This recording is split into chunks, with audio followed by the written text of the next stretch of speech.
You know, sometimes I wonder if maybe the deep state is really just a bunch of powerful people that are Simpsons fanatics. Just old Simpsons fans, and they're so enthralled with, the adventures of Homer, Marge, Bart, and Lisa that they go out of their way to structure the world to recreate Simpsons episodes, and that's why the Simpsons are always so accurate. It's actually they're not predicting the future; the deep state's creating the Simpsons' future. I mean, that's probably not what's happening, but maybe it's what's happening. This is the Unstoppable podcast, and I'm your host, Bill Unstoppa, and away we go. So the wonderful world of Twitter and Facebook and social media have brought to my attention this pictograph, if you will, this pictogram. I don't know. It's an informational picture, right? That apparently comes from the African American Museum of History or African American History Museum, one or the other, right? And it's talking about race, aspects and assumptions of whiteness and white culture in the United States.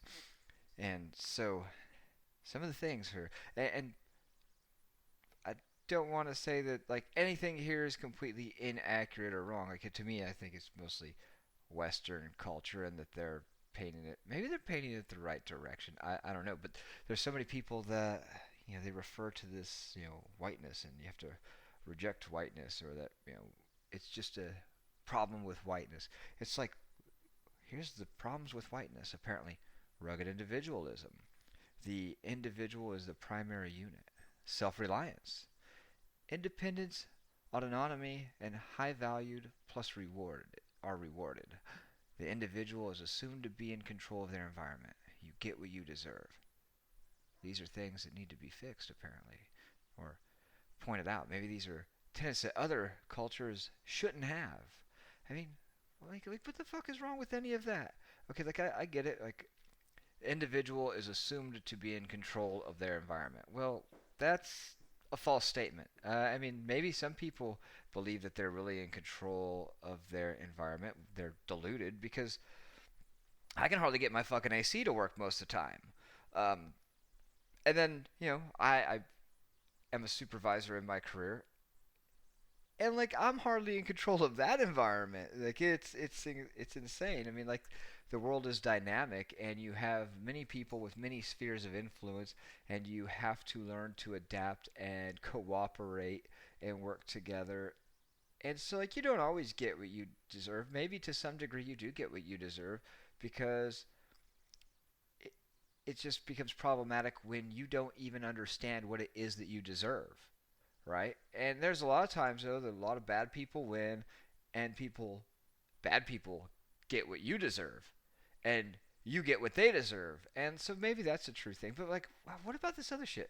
The individual is a primary unit. Well, yeah, I would think that people that aren't in the majority demographic of white would really want to be respected as individuals, right? That's the greatest minority. They ought to understand, like, being a minority, and then being an individual of that minority makes you the greatest minority.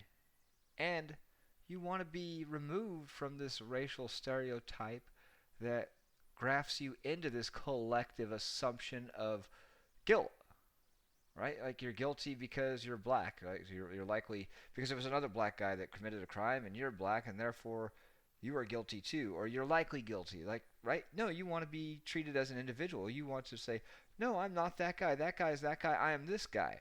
So what the fuck's the problem there with the individual being the primary unit? Do you really want to be sacrificed to the whim of the masses? And I mean, I don't really see what the problem is there. Self-reliance. Holy shit, that's the last thing that we need in the future, right? People that can actually take care of themselves, want to take care of themselves, can figure out problems on their own. That's a horrible thing, right? Dear God, how dare we want a society where people aren't completely dependent on each other? I mean, because then if anything goes wrong, everything goes wrong, right? If you're completely dependent on everybody else and they're completely dependent on you, well, maybe there's an argument for some teamwork there, but like we all kind of have to work together, like I was just explaining about being in a collective, not a collective, in a cooperative environment, right? I got to cooperate with my neighbor. I don't got to, you know, I can't park my car in his driveway. Uh, I could, but like that's not going to make him, my friend. Probably gonna have arguments. Oh, okay, here we go. Family structure. The nuclear family. Father, mother, 2.3 children is the ideal social unit. Um, I don't know, like who gets to decide what's ideal. I think what's ideal is whatever is ideal for you, and by ideal, it's whatever you decide is good for you, right? Now, some people are really bad at determining financially what's ideal for them. They might have way more kids than they can feed, and I think that that's a problem. I understand everybody has this biological urge to want to procreate, but that's not a fucking problem. I mean, that can be a problem, right? Because you got a bunch of kids you can't feed, and then they're angry, and they're miserable, and you feel bad, and you're angry, and you're miserable, and then you carry that outward, and your kids grow up to be angry, miserable, and they project that outward. And if your neighbors are doing that, and their neighbors are doing that, then you live in an angry, miserable society. Um, that seems pretty clear. Okay, how about the next one? The husband is the breadwinner of the household. Uh, well, it is that a problem? I mean, in modern America, lots of women work. I mean, this is an economic thing, right? Like, because everything goes up so high that most families got to have two incomes.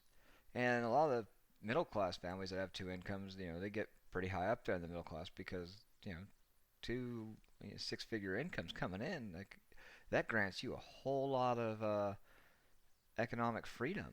So I don't really see like what the problem is with this here. Like how is this an issue? Like who is this an issue for? Like who? Okay, so you're a woman and you don't want your husband to be the breadwinner. Well, fine, go get a fucking job. Go get a job. Right? Feel free to. Welcome to America. You got the freedom. Get a job. Pay someone else to raise your kids. Hell, you know what? If my wife wanted to get a job that paid more than me and like I stay at home with the kids, I just do podcasts all day. Maybe, do some artwork. And of course, chores. I had to watch my son and daughter when my wife was seriously ill for several months. And, took time off of work when I had the time, and then when I didn't have the time off anymore, I just got a babysitter and I played Mr. Mom, and then at night I went and visited her in the hospital and then came home and made dinner for the family. Like shit, it's not that hard. I mean, like physically it's not that hard. Mentally it's like everybody's different. It was stressful, but it wasn't that hard. It was a tenable situation, and it helps because in my family, being able to feed yourself is a skill as important as reading. Now, of course, my kids were both too young to read at this time, and well, one of them wasn't, but the other one was because they were just born. Um, I mean, we don't know if he could read, though, honestly, because he couldn't talk. So maybe he could read and like just couldn't talk. And we didn't know that he could read, and he's secretly reading all our text messages and Facebook posts, and that's why he's such a weird little kid.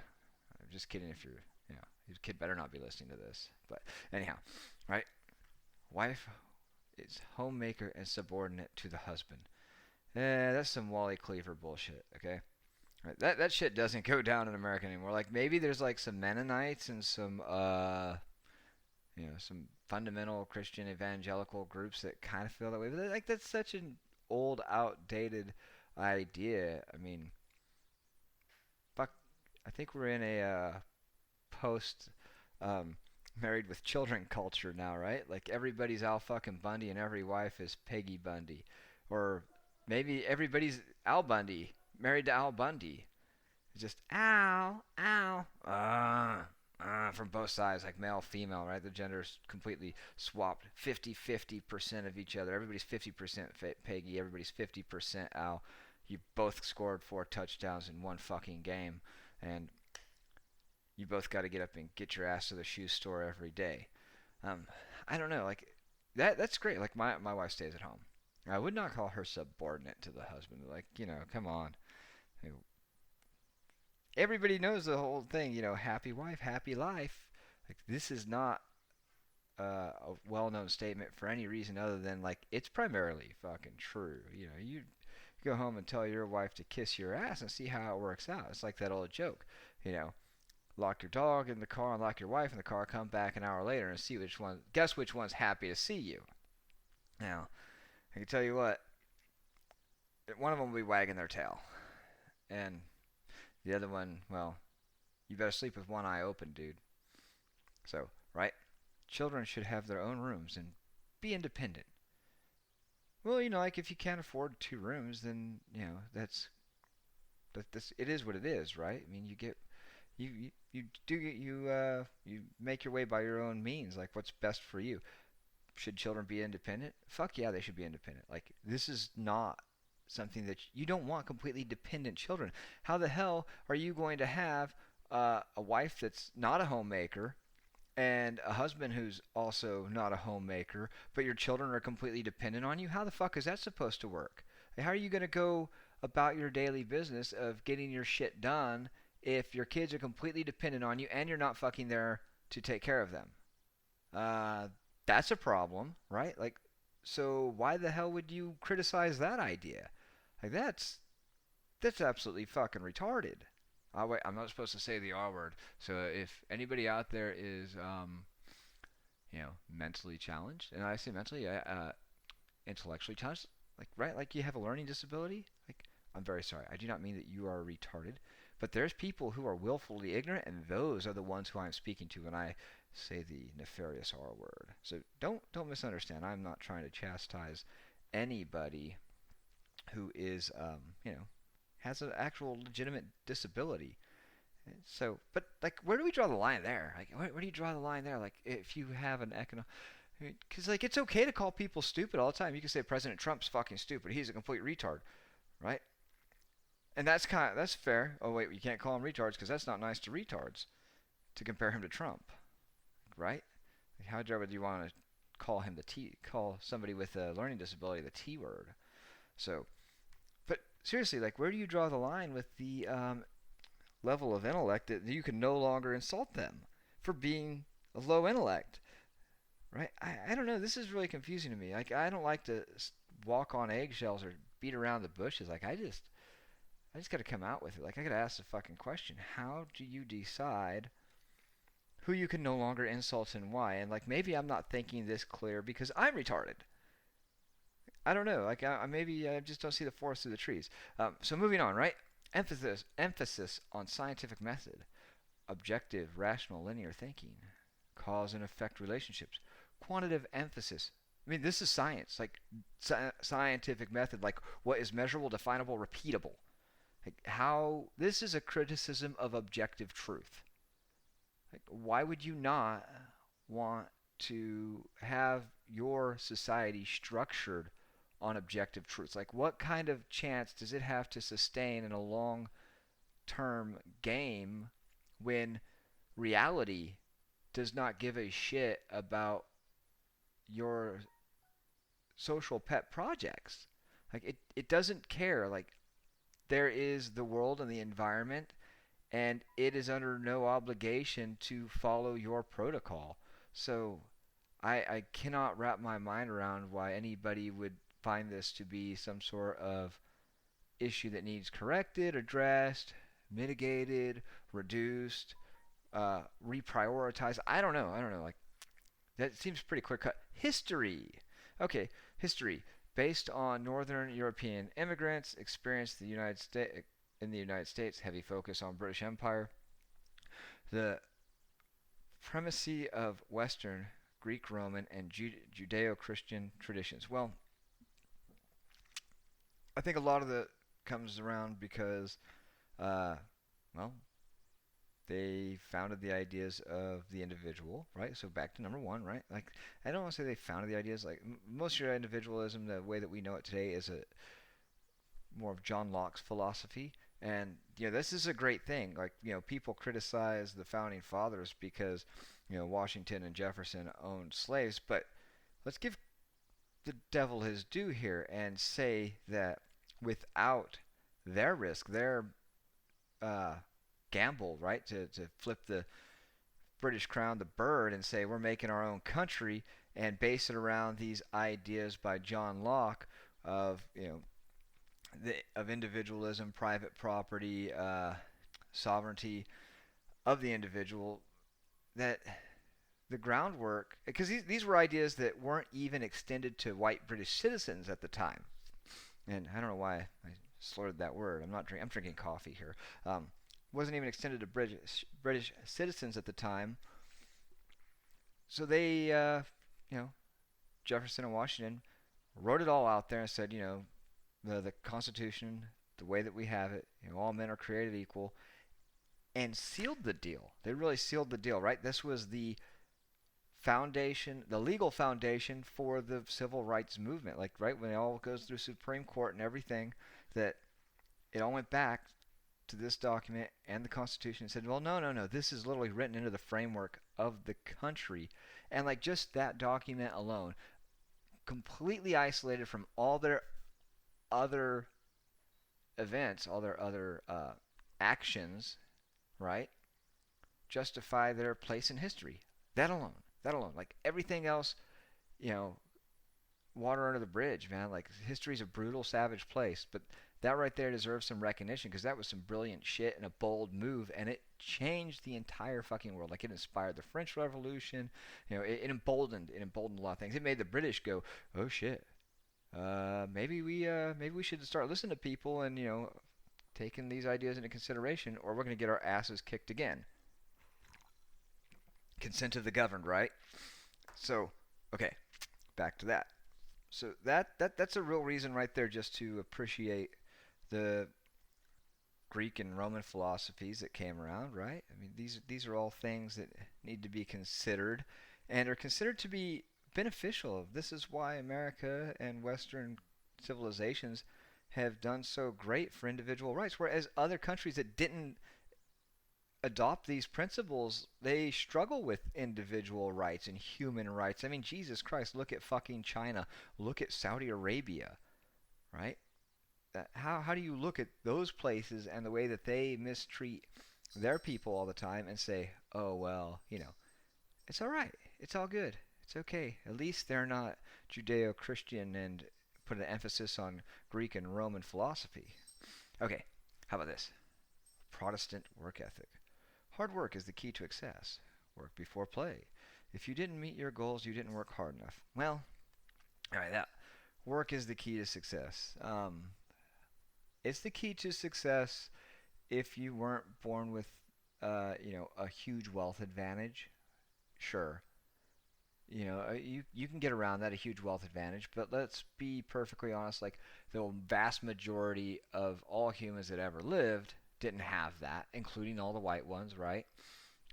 Right now, everybody who's alive in the United States is the top 1% richest of all humans that have ever existed since the dawn of man.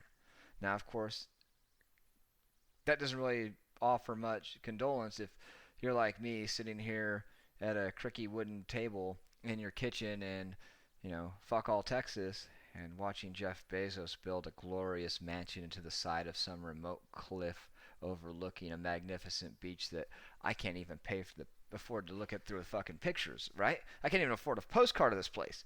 So, you know, uh, but that's okay. That's totally okay. I have different thoughts about all of that, but hey, whatever, man. It's his money. He earned it. We gave it to him willingly. Like, remember that. Like, you are ordering from Amazon and you're critiquing Jeff Bezos and how he spends his money. Shut the fuck up. I don't want to hear you. I don't want to hear you. Shut the fuck up. Like, I would like to see him do things otherwise, but if you're gonna go on some sort of soapbox and call him evil and how you hate how he treats his employees and shit, don't buy his stuff. It's simple. Don't buy it, right? Like everybody loves the cancel culture. Boycott that shit.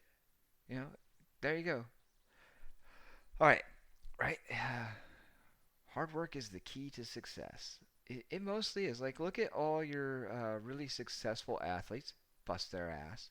Of course, most of your top tier one athletes all have some sort of serious genetic advantage. I mean, because professional sports is so brutally competitive. Like any, all sports are pretty brutally competitive once you get to that pro level and that semi-pro level. Um, even like the adult competitions, like particularly like martial arts and that, are just savage. Like if you want to go and win tournament after tournament, like you have to be an absolute fucking savage and on top of your shit. And then even the top of those guys, like 1% of those might might make it in a semi-pro league, right? And then like of the 1% of that's gonna make it as a pro. And then right, you've only got one champ of every weight division at the pro level. This seems so fucking self-evident to me. I don't really understand what's so hard to understand here. Work before play. Well, that that could there's room for some negotiation there. I think I really believe that the way our schools are structured, especially for our young kids, like they ought to run their asses off. I think I've mentioned on here before, like I got serious ADHD, and you might have picked up on that again by the way my rants drift in and out of the weeds as I wander down the path of consciousness here. That when I was in school, I had a hard time focusing on my work until seventh grade when I signed up for football, and practice was before school. So at you know 6 a.m. I had to be in the locker room dressed out and then on the field by 6:15, and they ran our asses off for a good hour and some change before school every day. And you know what? Man, my grades went up. And it wasn't just because I didn't, want to stop playing football. It was because I had all that great energy just burned right out of me. Like I was calm, everything. I was tranquil. It was nice it felt good to sit still finally. I mean, like, I think this needs to be something done for elementary grade kids. First thing in the door. Feed them some food, send them out to recess, and run their little asses stupid. Let them climb, run, jump, play, roll around in the dirt, whatever the fuck makes the little bastards happy. Then you can strap the little butts down to a chair, but you got to keep in mind, like their batteries are small and recharge super quick. You're gonna have to do this every so often. But that that right there is not the way that our school systems are structured, and I think that this is a legitimate criticism in this entire body of information here that really does deserve its fair credit. That we need to need to look at, because like this is modeled, our school system is modeled out of producing good factory workers. Like sit there, produce, produce, produce, produce, produce. Do not think, do not play, do not express any individualism. Oh, look, there's a contradiction here within the own ideology, right? So, right, religion, Christianity is the norm. Anything other than Judeo Christian tradition is foreign. Well, that's kind of no tolerance for deviation from single God concept. Um, that's pretty fair, although like not anymore. Like it's changed, but at once upon a time that was totally fair. It's a bit outdated. Status, power, and authority. Wealth equals worth. Well, I mean, kind of in a way. It depends on if you're, valuing that worth is in your financial worth. Worth as a human, absolutely not. Like, right? That's one of the things that we do here.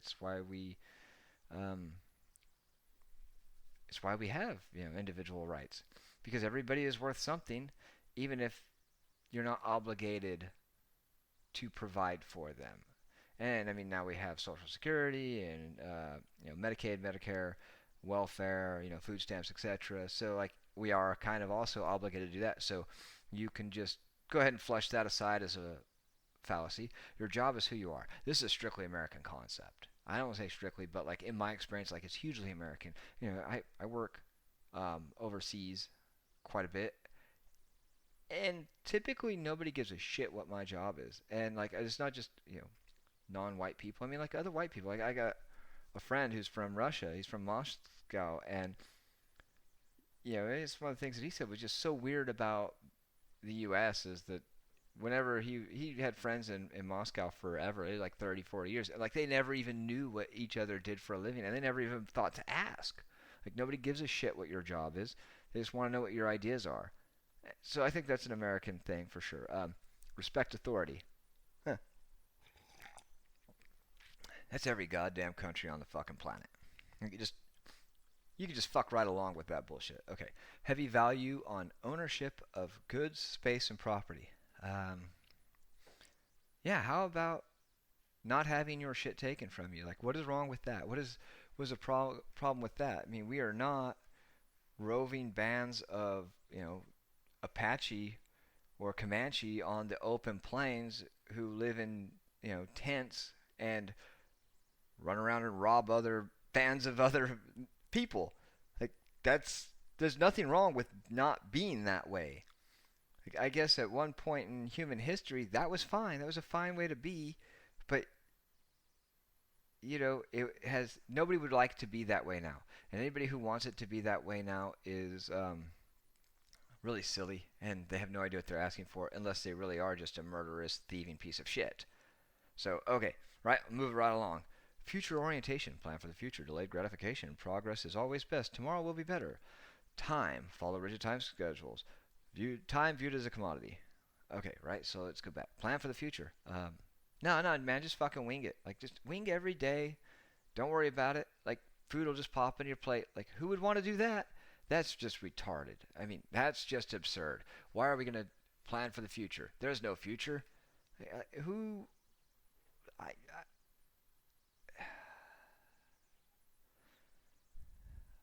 I'm stuck. I'm completely fucking stuck here. Okay. Delayed gratification. It's called investment, right? You put the work in now for a greater return later. Or you know what? You can just go ahead, eat your seeds now, and starve all fucking winter. There is proof in these concepts that they are long-term beneficial and sustainable. Like there's nothing wrong with this. This is not a bad thing. And like if you are a culture that hasn't adopted this, you probably live on Sentinel Island or you're some sort of uncontacted tribe in the Amazon that just shoots fucking darts at things in trees and then hopes not to look up and get a dart in the eye. Like that's it. That is your fucking future. Okay? How about tomorrow will be better? Well, you know what? No, you should live every day thinking tomorrow's going to be worse. And the day after that, each day is better than the next, right? It's just a downward spiral from here. There's nothing good coming. Nothing ever good has been. Yeah, yeah, okay. So let's adopt a culture that's nihilistic in nature and see where the fuck that takes us. You, you want an entire culture of mass shooters? Well, it'll be extinct pretty fucking quick, right? Time. Follow rigid time schedules. If you want to get shit done and be efficient at it, like that's how you do it. But lots of people don't. A lot of people just kind of, they're entrepreneurs. They do things how they want to do. But if you look at the best of them, you want to be the best at it. You follow a time schedule. And another thing about following time schedules and the other one, time viewed as a commodity, is time is a commodity. Like you don't know how much of it you have, and you should make the most of every second of it. And if you're not doing that, then what exactly are you doing living? You're just sitting on a couch scratching your balls, eating Cheetos, watching fucking Dawn of the Dead? Okay, good for you. I hope that's comforting on your fucking deathbed, right? Why should you follow a time schedule? Well, if you say you're going to meet somebody somewhere, it's pretty respectful of their time, their commodity, that you be there when you tell them you're going to be there. Because when you're not there on time, you're disrespecting them. You're telling them, hey, I don't value you and the other things that you have to do. Like, it's rude. It's disrespectful. And I think everybody should be able to respect that, right? Aesthetics. All right. Based on European culture. This is my favorite one. Steak and potatoes. Bland is best. Like, who the fuck said that? Who the fuck said bland is best? I mean, Europeans right? Europeans, the British, sent ships all around the world to search for fucking spices. Now, granted, they could probably use a little bit of help learning how to fucking use them, but get the fuck out of here. If your steak and potatoes are bland, well then you know how to cook, okay? Like just sit down, shut up. I'm sorry that a white dude made you a bland steak and potato one day. I apologize, black and POC communities. Um, promise, you know, everybody fucking loves to go out to Saltgrass Steakhouse or Roadhouse. I mean, the fuck out of here with that. How about okay? Based on European culture. You know what? Like you got me there. Based on European culture, like can't fucking tap dance around that. Not a problem though. Like right? I mean, what is the problem exactly? The whole you know freedom, consent of the governed. Yeah. Okay. Right. Woman's beauty based on blonde and thin Barbie. Uh, eh, maybe. Maybe not. I think beauty standards are kind of a moving goalpost, but they tend to stay within the same kind of framework, right? I mean, the majority of men on Earth still prefer their women without, giant shoulders and a dick. Um, man's attractiveness based on economic status and power and intellect. Well, it doesn't have to be like if you're attracted. There's plenty of women like who like skinny little computer nerds now, but that's intellect, I guess, right? Or uh, like the fat dad bod, like you know, kind of a softer thing. It's whatever. It all like this is all evolutionary things that exist. I think far beyond just the U.S. and whiteness is being able to support and feed and protect is sexually attractive across all races. I mean, maybe there's some obscure culture that I don't know of that, a man's ability to contribute and to, protect his family and to solve problems for his family isn't valued. I don't know. That culture is probably extinct and probably pretty self-evident why. All right, holidays based on Christian religions. Yeah, can't tap dance around that. Like I like Trinidad's model. I worked in Trinidad a bit. Trinidad and Tobago, really nice country. Really cool people, man. Like, dude, those people party. I fucking love them so much. They have they got three major religions there. They got Muslim, Islam. They got Christianity, and they have Buddhism, right? And they got around this real easy. They're like, we're just gonna celebrate all the holidays from all of them. And I think that's a wonderful idea. Like that right there, that's a fair criticism. We should just do that here. Like we all need more days off. Like America works its fucking ass off, and this is something that I think could change a little bit, and it would be good for us. I know companies aren't going to want to do it because everybody's worried about that bottom dollar. Yeah, I get it. It's painful, especially if you're a small business. Like that could really hurt you. But like maybe I don't know. Maybe there should be some sort of way to mitigate that, or make make it only mandatory that companies pay a certain number of holidays a year, and the employees get to pick which ones they want paid off.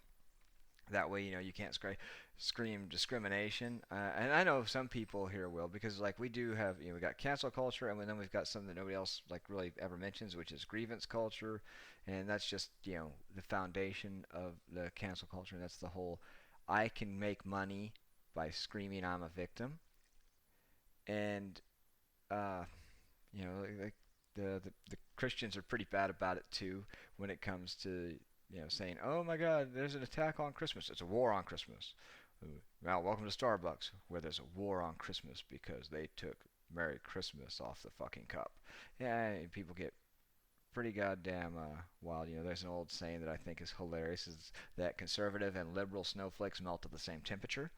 So, fair criticism there. Holidays. No, I already hit holidays. Based on white history and male leaders.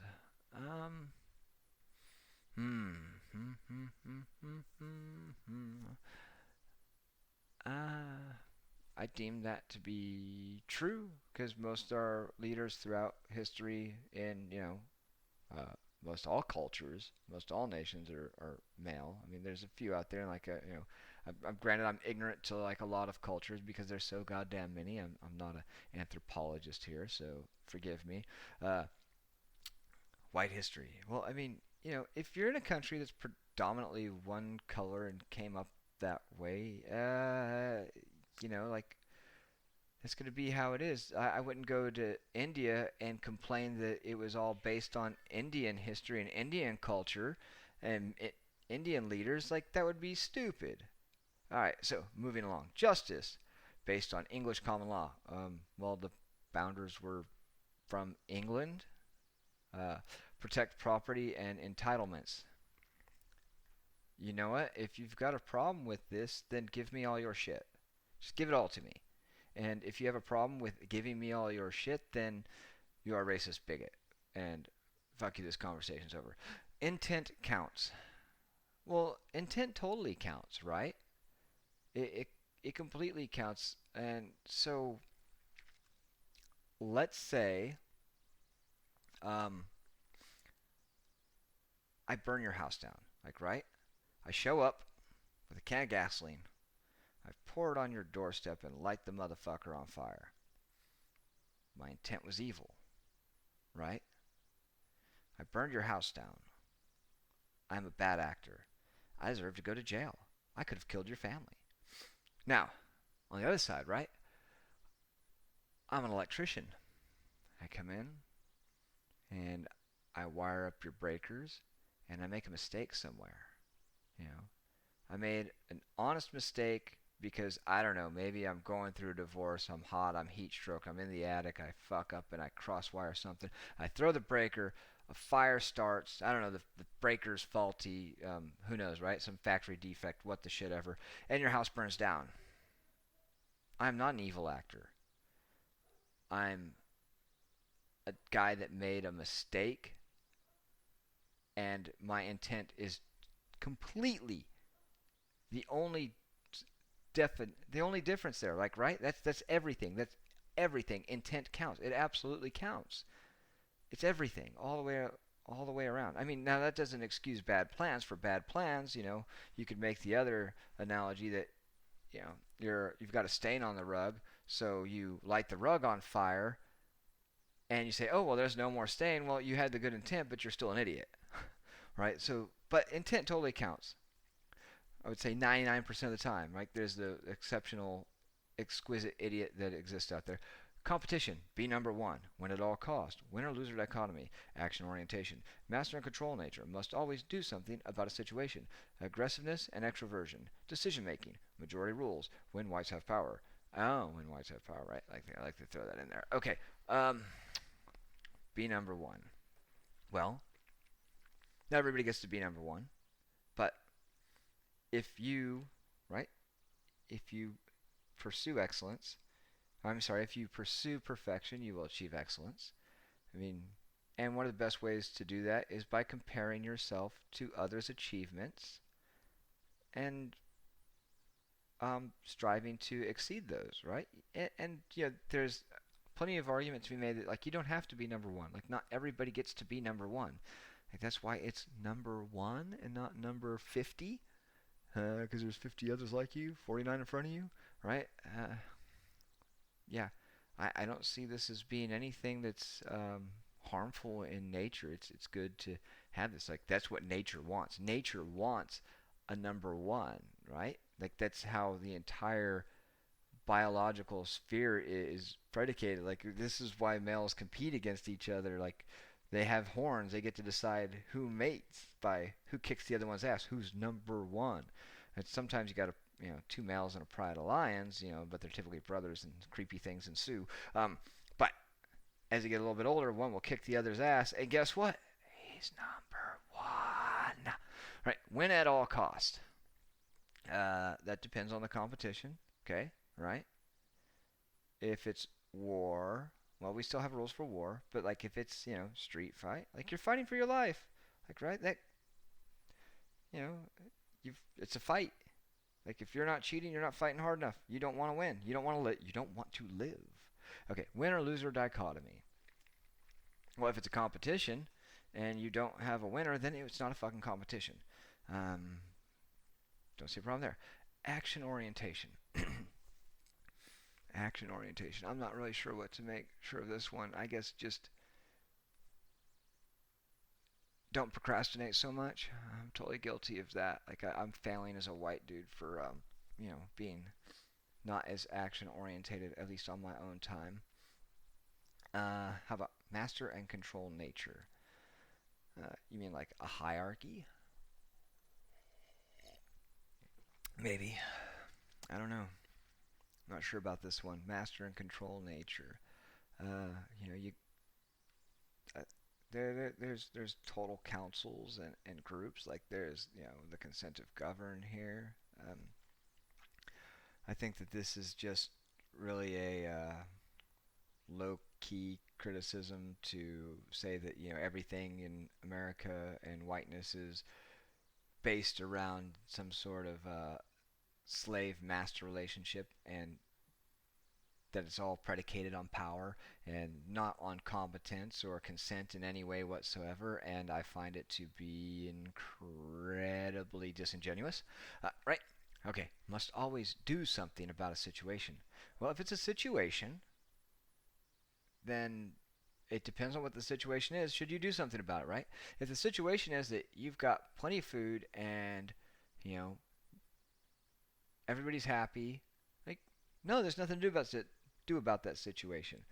If the situation is that the house is on fire, you should probably do something about that situation. I don't see the criticism here, right? Aggressiveness and extroversion. Uh, no, that's American as fuck. I mean, all the way from our foreign policy to our emphasis on just getting shit done, and not being shy about it. You know, that totally that I think that's fair. That's a pretty fair criticism there. Like there could be a little bit more nuance and a little bit more consideration for other people. Okay, decision making. Um, that's pretty fucking important, right? You make bad decisions, like people die. Like why wouldn't you put an emphasis on making good decisions? How do you uh, how do you critique that? Oh well, you know what? Like we really need to cultivate a society where less emphasis is made on the quality of decisions that are made and more on the fact that we don't need to make decisions, man. Like we can just kind of let the world flow, dude. Just let it be. Oh, yeah. Why does everything got to be like some sort of choice or action? Like just chill out, relax, let the mold grow and the ants eat the food, dude. Yeah, it's good. Yeah. The fuck out of here with that. Majority rules. When whites have power.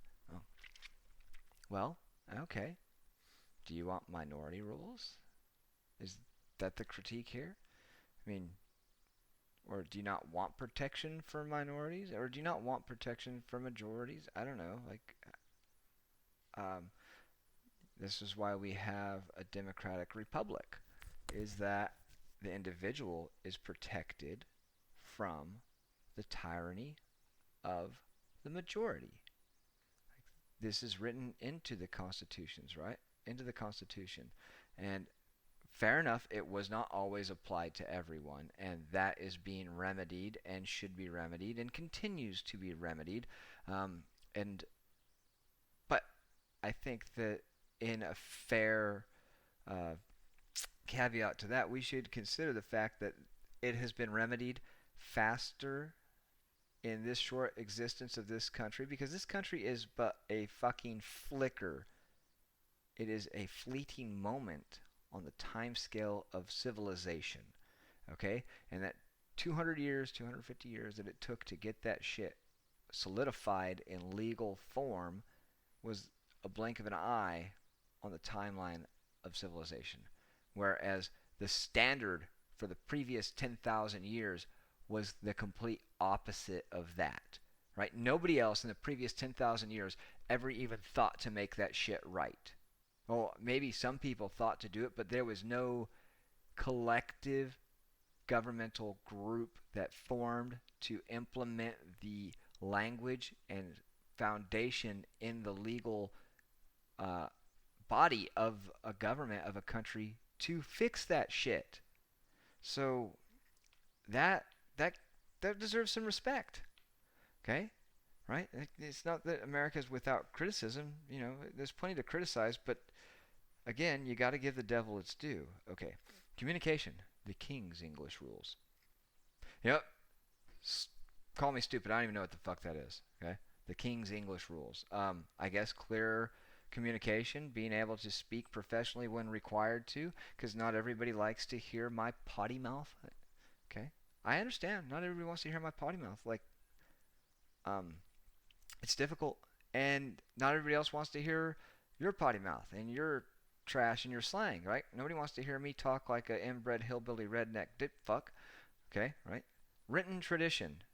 Well, that's kind of important because you want to have some sort of document down, right? You want to have some sort of recorded history that can be referred back to and isn't so easily subject to being changed and misinterpreted. Right, we all know the telephone game where you whisper something in someone's ear and the he said, she said, and all that. Like, yeah, yeah, that's not a bad thing. And if you think that's a bad thing, you're probably on the side that wants to kind of manipulate things in your favor by changing history through its through the fluid nature of oral communication. Okay, right? Don't show emotion. Um, that's kind of true.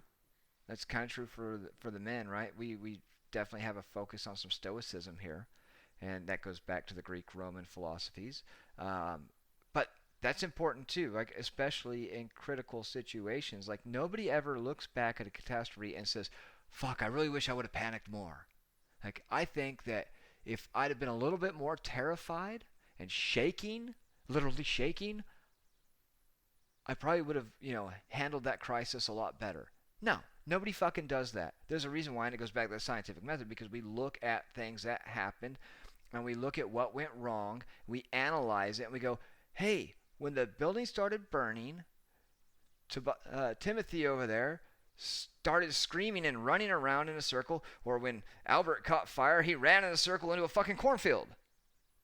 Instead of thinking clearly, stop, dropping, and rolling. Yeah. No, you got to be able to squash those emotions, put them aside when you've got difficult shit to do. It's really hard to make good decisions when you can't even think. Okay, right? Don't discuss personal life. To a degree, yeah, right? You want to keep some of your things to yourself. For sure. Like I don't get people that go on Facebook and like just air all their dirty laundry out there and just put all their little interpersonal, inner family conflicts out there for all the world to read. But that's me. I knowledge is power. Knowledge is power, and the more people know about you, the more power they have over you. I mean, it's simple as that. Like playing your cards to your chest is an advantage, and you're never going to train people out of taking advantage of that. Okay, like I don't care what culture you are from. There's a reason why, like you can even go as extreme east as China, right? Like the Chinese government wants to know every single possible thing they can about their citizens, and it's not for any reason other than they want fucking power over them. Oh, and here's my favorite one. Be polite. Like, what a supremacist idea to treat people with respect and courtesy. It's just disgusting. Like, really? Be polite. Nothing wrong. Is there really something wrong with this? Like treating people with respect and saying please, thank you, holding the door for somebody, acknowledging their existence. I mean, I don't know. I don't know. Like, overall, I read this thing and it's like, is this a problem? Like, is this like something to abandon, something to walk away from? Is this some sort of toxic climate that's constructed here by these tenants, or is it completely inaccurate? Is it some sort of racial stereotype that needs to be flushed and washed out of the way, and I should be offended by it? I'm not offended by it. Like some of it's pretty accurate. It was pretty accurate, but I don't necessarily see anything wrong with any of it. So I find a lot of the use of the term whiteness, and I'm using this pictograph here as my definition of whiteness, since this is like probably the most intellectual breakdown I've seen of it from a an institution, and not some sort of retarded Nick Cannon fucking rant, you know, where he would describe it as, I guess, a lack of melanin and being a savage beast. What the hell ever, man. Fuck it. Here we go. Longest podcast ever, I think. And just kind of winged it off this little doodab. But let me know what you think. Y'all have a good evening. Enjoy.